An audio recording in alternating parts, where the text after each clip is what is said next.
Hey! Greetings from the World Wide Web. I'm your pilot and host, Luscious Luke, broadcasting from my garage in partnership with the good folks at Force RC. Today is an awesome day because it's a new plane day. I got this awesome plane in the mail from the guys down at Force RC the other day. They had an excellent deal on it. I believe it was $40 or $50 off. It was on sale. I'm a firm believer. My motto is, if it's not on sale, it's not for sale.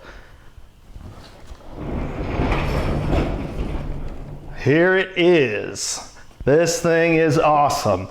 This is not a new plane. It's been around for a little while, but it's an excellent plane. This is FMS's performance line by RocHobby. And what it is the F2G Super Corsair. This is the racing version of the Corsair Warbird. It's got an 1100 millimeter wingspan, so it's a good medium-sized plane. This is a 6-channel plane, guys, so in addition to all of the other surfaces that you're normally used to, you're gonna have flaps and retracts. So I recommend at least a 6-channel receiver on this. It's got a monster motor in this thing. It's designed to be pretty fast. It's built very sleek.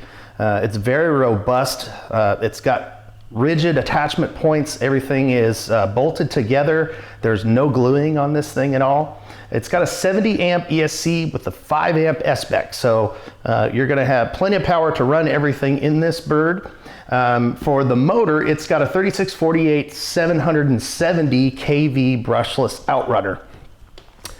So this thing's awesome. It does have all of your surfaces plus flaps and retracts. It has lights on it. It's got a 4-blade scale prop with the single white blade on it to match the Reno Air Race style. If you guys have ever seen the story on why this bird has a single white blade on it, go check it out. It's kind of a cool story.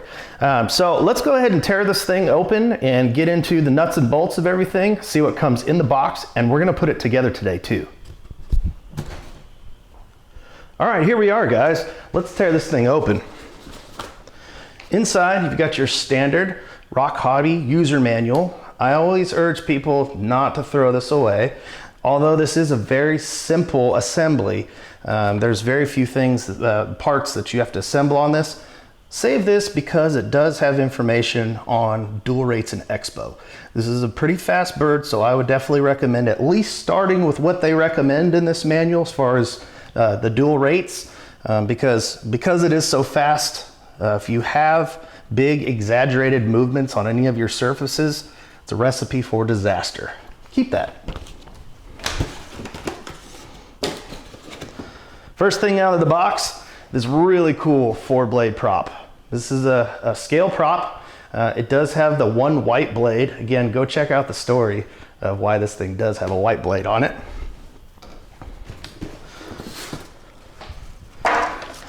In here, got a little love note from the good people at FMS. They included a battery adapter for us, guys. Some of you guys use the T-style connectors. This has a T-style female to an EC3 male.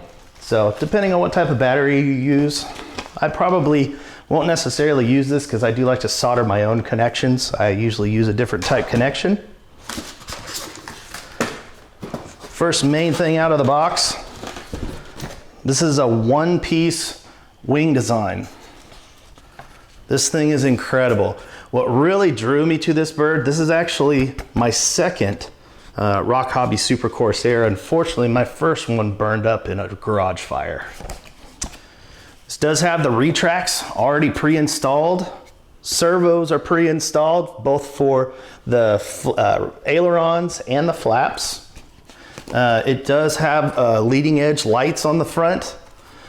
This is what's really cool. I really like that FMS has chosen to simplify their wiring diagrams.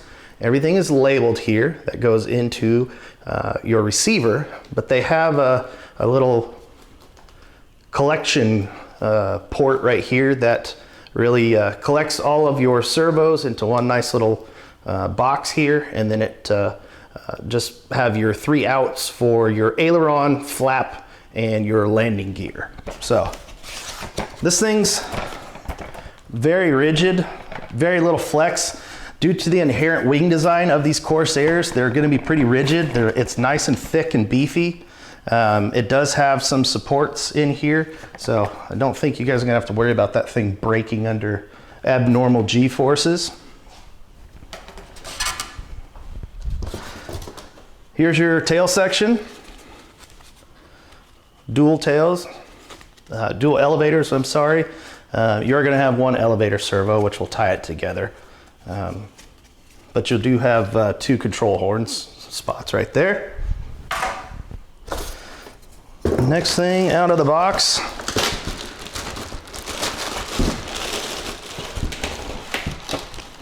is this big, beautiful fuselage. Let's tear this thing open because I want you guys to see the detail on this thing. The colors on this are quite striking. They used a really nice red on here and good contrast with the white and black pinstriping. What's cool about this, you do have 2 access hatches on this fuselage. This one right here will come up, allow you to access the servos inside for your elevator and rudder. You can also put your battery can go in through this direction if you so choose. Your wiring comes out here. And then if you move up front to the front hatch, you can pull that off. And that's actually where your battery straps down to. You can get access to your ESC, all that right there. Your connections for your motor are deep up inside there. So you do have 2 access hatches on this thing. Pretty cool. Motor's already pre-installed on this thing. Got your engine cowl already put on. Your rudder has already been connected here. The only thing you'll have to hook up is your linkage right here for your elevator. Although it does have retracts, no retractable tail wheel, that's okay. It just adds a little bit more weight and cost to it. We want to keep the cost low on these for sure. But it does work. It is a steerable tail wheel, so you will be able to maneuver this thing on the ground. Like I said, guys, there's not much to this. Really, there's only 1, 2, 3 pieces to put together, and that's about it. Here's your bag of hardware. All of your nuts and bolts are installed, are put in here. One of the last few birds that came from FMS and RocHobby that still has these awesome screwdrivers. I love these things, guys. They work on everything. It's something about the Chinese and their Phillips head screwdrivers. They work so much better than the American standard style. I don't know what it is. Don't forget your prop hub. It has a nice chrome prop hub, 2-piece prop hub with a threaded nose cone that'll bolt your prop onto the front there. And I think that's it, guys. Like I said, there's only 3 main parts, and it's gonna have a couple bolts that'll hold the thing together. We're gonna do a quick assembly video. It's probably only gonna take you about 20 minutes, guys. So let's check this thing out. So here's everything laid out on the bench. Really, all you're gonna need to get the main wing assemblies installed and put together are the 2 threaded long bolts, 2 of the shorter threaded bolts, 1 of the long screws, and this is for the tail section, and 1 of the shorter threaded screws. Let's put it together. All right, guys, what I'm gonna do, I'm gonna start with the tail section of the plane first. Just it's a little bit easier to work with on the bench. Once we get the main wing on, it's a little bit more cumbersome and bulky.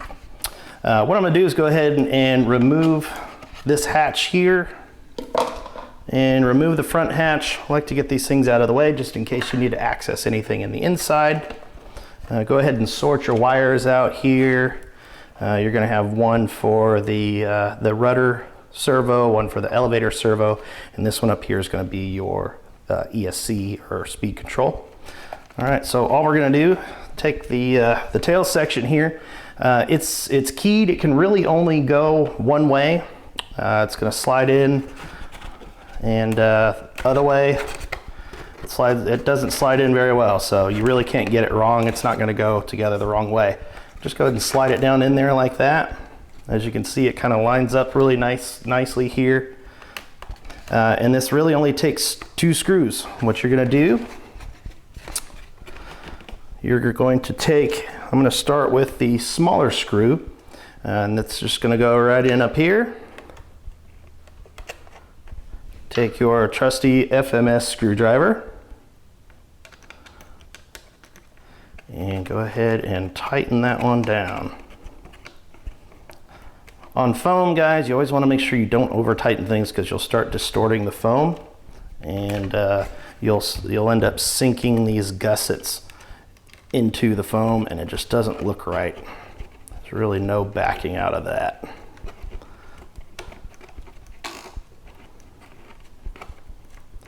All right, so that one's in there. Next one, you're going to take your longer one, and that's going to go through the bottom, up through this hole. Go ahead and get it started by hand if you can.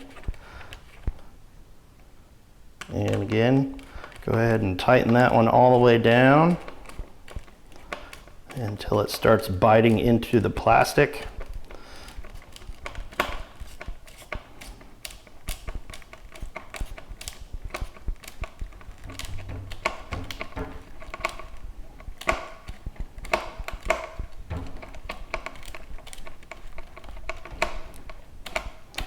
I decided to use some really long screws for this. Okay, that's it as far as the tail section goes. You're going to have 2 control horns that'll you'll go in from the top and bottom. I'll show you that here shortly. You're going to have 2 attachment points for your elevator. Those are ball end links. They're just going to push onto the balls that'll come here off of the control horns. And let's go ahead and join up our main wing section. Again, this is it's keyed in here. You can't put it on wrong. Go ahead and slide your servo wires through the hole. Yeah, it's kind of hard to do with just 2 hands. You kind of need 3. Slide those up there and just kind of tuck them aside. You'll end up hooking them up to your receiver.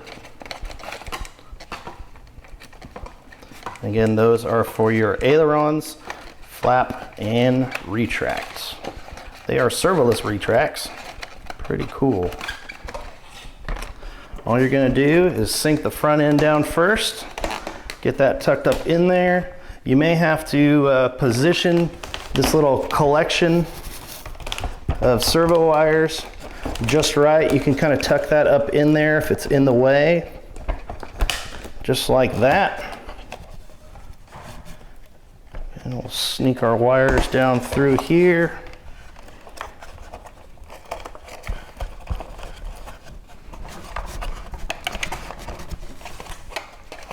Just like that, again, in the front. And then you're going to go ahead and seat the back. And RocHobby sent us, it's included in the kit, couple of these little gussets. These are designed to go right here in these little recess cutouts. We'll do one at a time. And they're designed to give a little bit of the bolt reinforcement to these holes. These 2 right here, you're going to go ahead and use the 2 long ones up front. And these are threaded. These are not machine screw style.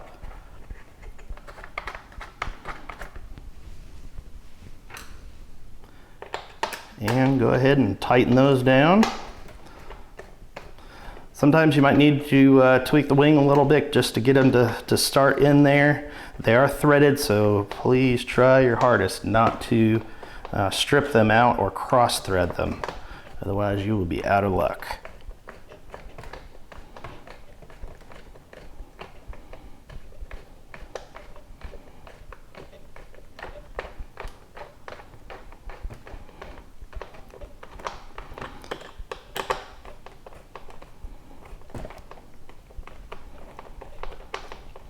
Just make sure it's snug. Again, you don't want to over tighten these things because this gusset will start pushing into the foam and it'll start to recess it in there, which you don't want to do. Same thing, we'll go ahead and put the back one in, put our screws in. And once that is done, guys, you're about 80% complete. You've got the main wing structures, both the front, the main wing structure and the tail feathers on now. All of your servo wires come up into the rear access hatch where you'll tie it into your receiver of choice. That's about it. Okay, one of the last steps that you're going to need to take care of yourself, because FMS does not do this ahead of time for you, and that's okay. We're going to go ahead and install the really nice ball end links that they include with this. You're going to need to do this on every surface except for the rudder. The rudder has already been done for you. You can see it's already hooked up here. So, real easy. All you're going to do, take your ball end link, flap up one of your elevator surfaces here, and it just installs like that. I've got mine with the ball end link facing out. So all it's going to do is once it is connected, you're just going to join up the ball end link right there and pop it in. One thing I do recommend, guys, if you're doing a lot of assembly on planes like this that do have ball end links, get yourself a set of ball end link pliers. They're going to save you a lot of headache. And all you need to do to attach these ball end links, grab your screwdriver. This is your reinforcement here. You're going to go ahead and just add this to the top, just like that. And you're going to take 2 of these teeny tiny screws. Luckily for us in this package, we get extra hardware, so if you guys do drop one of these, FMS was nice enough to have included some extra screws and such for us. And you're just going to go ahead and put 2 screws in and screw it down into the ball end link. Again, this is another one of those things that you don't want to over tighten, guys, because it will distort the foam. There's 1 screw.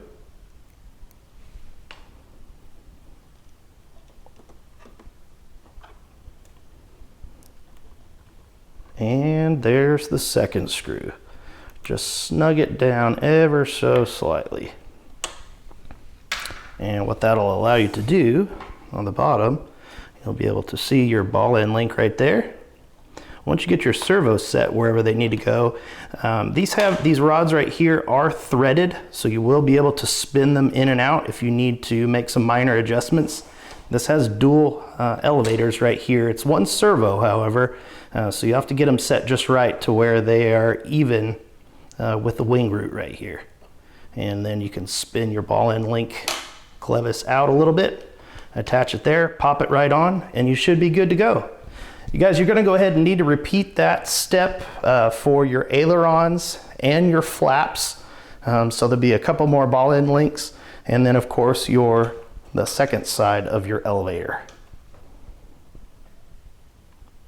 Okay, and one of the very last steps on the assembly of this F2G Super Corsair is probably going to be the installation of your prop. Comes with a 4-blade prop, and the reason I say this should probably be your very last step. After you get your receiver installed and get all your surfaces set up, test the rotation of the motor, you want to get all this stuff done and out of the way without the prop on, just for safety purposes. So save this to the very end. Make sure you've got everything set the way you want it, and then go ahead and install your prop. And to do that, you've got your 2-piece prop hub right here. You're going to go ahead and put the back side, which is keyed. It's got a little hexagon shape in there. That's going to go up against the prop hub. Just going to seat in there. Make sure you do have it seated in there correctly so that it doesn't spin. Go ahead and line your prop up and seat it into the cutouts. Follow that up with the little cover piece, the second part of your prop hub. Push that down on there snugly. And last thing that's going to spin on to hold everything together is this nice chrome prop nut. And this is designed just to be tightened by hand. You don't want to use any tools to tighten this thing down. It's not going to slip once it's on there. So just get it nice and snug with your hand, and that ought to do it. All right, here we go, guys. The plane is just about ready to go. I've got a receiver in it. You can see we've got our lights up front. You do have nav lights on the side. You got a green and red on the left hand side. Got the prop all installed and ready to go. Let me show you these retracts really quick. These things are awesome. They are a twisting retract system, and they work very well. Let's spin this thing around here and we'll show you the movement of the control surfaces. Here we got our ailerons are working. We got our flaps. You can really dial these things to throw quite a bit. So you can make them just like barn door flaps if you really want this thing to slow down. Also, we have our tail feathers. We got our rudder, elevator all working here. So we're going to go ahead and dial some rates into this thing and get it ready to go up. All right, guys, so there you have it. We've got pretty much everything put together. I'm going to go ahead and slap a receiver into this thing, do a little bit of setup, and get this thing out to the field. Guys, if you're lucky enough, you may be able to catch this thing still on sale at forcerc.com, so head on down there. Again, it's www.forcerc.com. Check out the RocHobby F2G Super Corsair racing version. Guys, it's been a pleasure to be here with you today. I appreciate you tuning in and watching my videos. Again, this is your pilot and host, Luscious Luke, signing off.